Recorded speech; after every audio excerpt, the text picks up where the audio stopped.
Binabati ko ang ating narrator pati na rin ang lahat ng mga tagapakinig dito. Tawagin po ninyo ako sa pangalang Oscar. 54 anyos na po ngayon at taga-probinsya po ng Negros Oriental.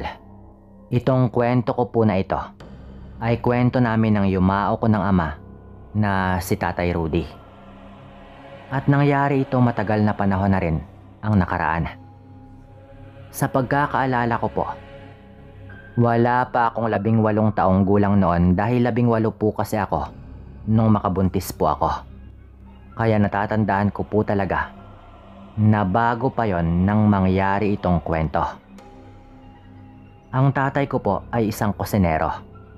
Yun po bang tipo na nagluluto sa mga pista, kasal, o kung anumang mga okasyon sa probinsya namin na nangangailangan po na merong magluluto ng maramihan. Kahit po mga taga-kabilang baryo, kinukuha po yung tatay ko noon. Kaya medyo kilala na po talaga ito sa kanyang ginagawa. Dahil po sa trabaho niyang ito, madalas rin po akong makapunta sa ibang mga lugar at mga baryo. Ako po kasi yung sinasama ng tatay ko. Dahil ako lang po sa aming 4 na magkakapatid ang lalaki. Gusto po talaga ni Tatay Rudy noon na matuto ako sa pasikot-sikot sa kanyang ginagawa. Pero wala rin talaga akong balak na gayahin ito sa kanyang trabaho. Ang akin lang po noon, kaya sumasama ako, ay para makapunta sa ibang mga baryo at makapaglakwatsa ng konti. Alalay lang rin po ako noon sa mga ginagawa, tulad sa pagkatay ng mga baboy, paghihiwa ng karne at ng mga pampalasa. Mga ganoon po. Minsan naman tagahugas lang po ako ng kaldero o tagasibak lang po ng kahoy panggatong. Ganon po sa probinsya noon. Hindi pa po uso noon ang mga catering o mga nagpapa-order po ng pagkain. Hindi po tulad ngayon. Isang araw po noon, meron po ulit kumuha kay tatay doon po sa kabilang baryo. Bilang isang kusinero syempre. Sinama po ako ng tatay ko noon. Bisperas pa lang po ng umaga, nandoon na po kami. Marami namang tumulong at yung tatay ko lang po kumbaga ang nagbibigay ng mga panutos sa kanila kung ano ang dapat gawin. Ako naman po noon, mga magagandang babae lang po doon banda ang binabantayan ko habang gumagawa ng mga iniutos ng tatay ko. Karamihan po sa mga tumutulong mga kalalakihan. Yung mga babae pong tumulong, naglinis lang po ng bigas at naghanda ng mga platong gagamitin. Para po ito sa isang kasal. 3 baboy po ang panghanda noon at meron din pong mga manok. Maaga pa lang po ay kinatay na po namin ang mga baboy. Abala po ang lahat noon. Bandang hapon, nung lumapit po sa akin yung tatay ko at meron po itong iniabot na proteksyon na nakabalot po sa itim na tela. Baka magtaka po kayo kung bakit Yun po ay dahil lingid sa kaalaman ng karamihan sa baryo namin. Hindi lang kusinero yung tatay ko. Meron din po siyang konting nalalaman sa panggagamot na minana po nito kay lolo.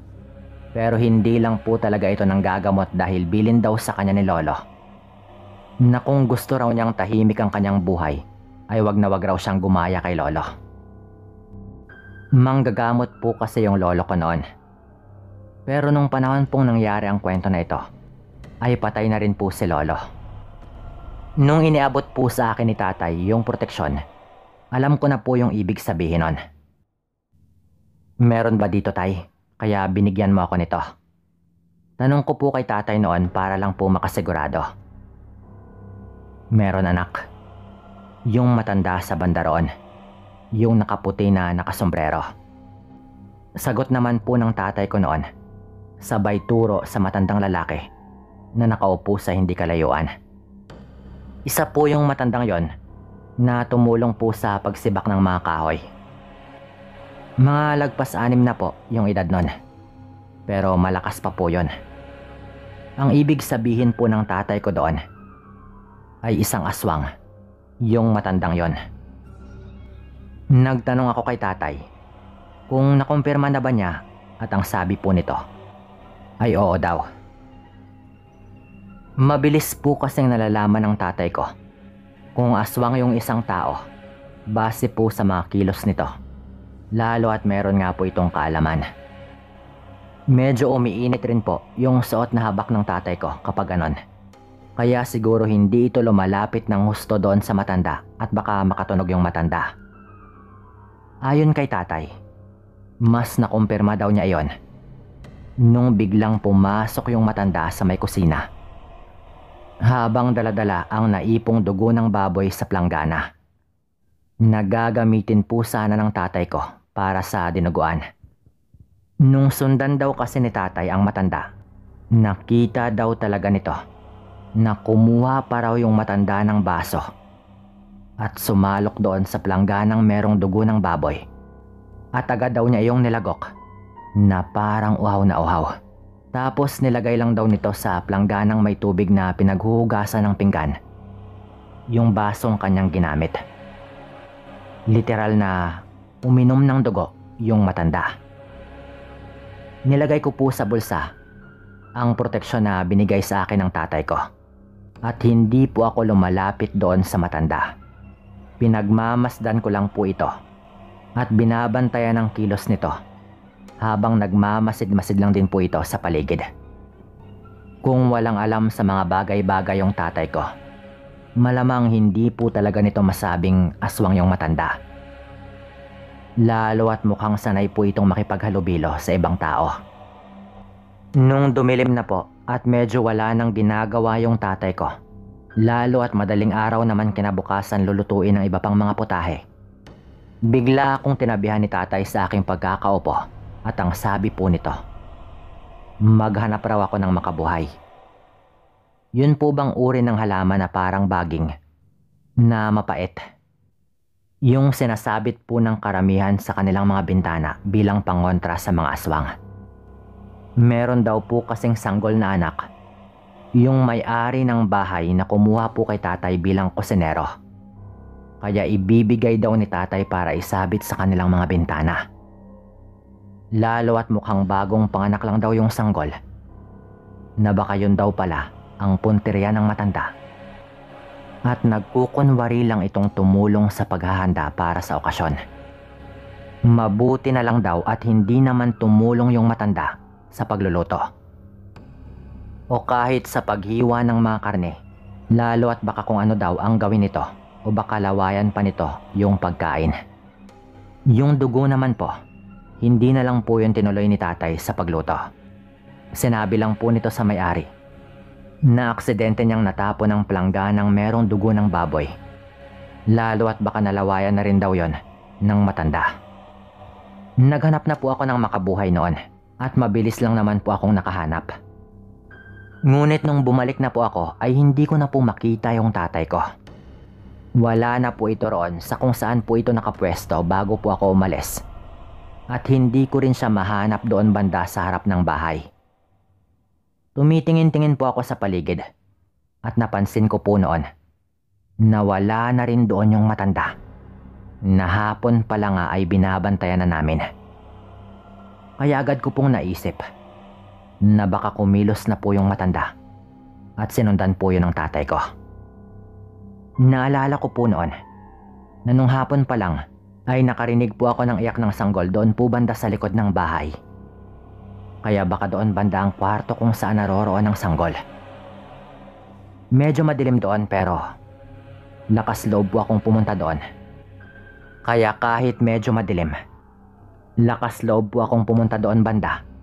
Dala-dala pa rin ang makabuhay na pinakuha po sa akin ng tatay ko. Hindi pa man po ako tuluyang nakapunta sa likod ng bahay.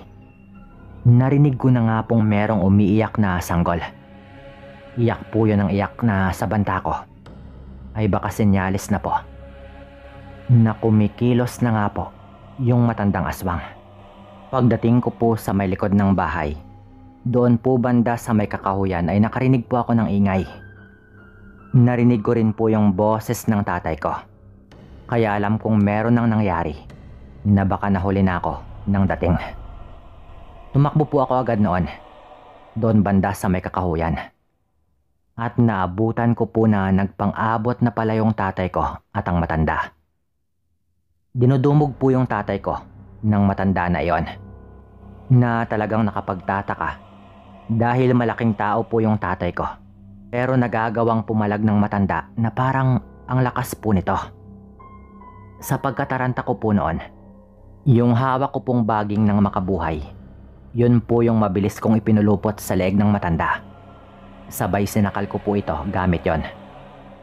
Ang sa utak ko po noon, talagang papatayin ko yung matanda. Lalo at nakita ko nga pong balak nitong patayin ang tatay ko. Nung ginawa ko po yon, nakapagtataka pong unti-unti pong nanghina ang matanda na binitawan ko na nga po ito sa pagkakasakal ko sa kanya. Parang umepekto nga po sa kanya yung makabuhay na halaman. Dahil nanghina po ito agad-agad. Hinigpitan ko lang po ulit ang pagkapulupot nun sa leeg niya nung sinusubukan po nitong tanggalin yon. Dahil ayaw daw po nito ng amoy nun. Ang sabi po ng tatay ko, sinadya daw kasi nitong hubarin at iwan ang kanyang habak doon sa kanyang mga gamit para hindi daw siya agad mapansin ng matanda. Ang hindi alam ng tatay ko ay nahalata na rin pala siya ng matanda at talagang sinadya ng matanda na pumunta sa kakahuyan para doon tambangan ng tatay ko. Ang sabi pa po ni tatay, kahit hindi naman daw ako dumating, ganon pa rin ang kalalabasan kapag nagsimula na raw siyang mag-usal ng mga orasyon. Kaso hanggat maaari daw, ayaw daw sana niya na mag-usal ng orasyon dahil nanghihina daw ang kanyang katawan pagkatapos niyang gawin yon. Lalo at hindi nga sanay ang katawan ng tatay ko na mag-usal ng ganong orasyon na ayon pa sa kanya ay medyo meron daw balik sa kanyang katawan sa tuwing ginagawa niya. Yung nangyari po noon, tinalian po namin ang kamay ng matanda gamit yung baging ng halamang makabuhay.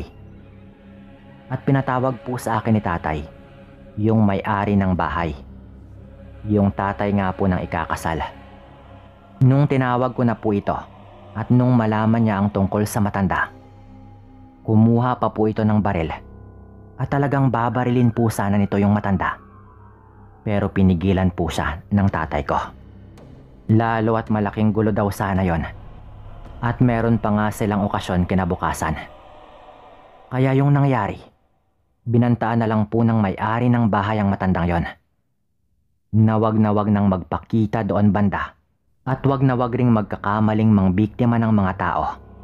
Dahil sa oras daw na malaman niya, ay kakalat niya ang tungkol sa matanda at siya mismo yung mamumuno para patayin yung matanda.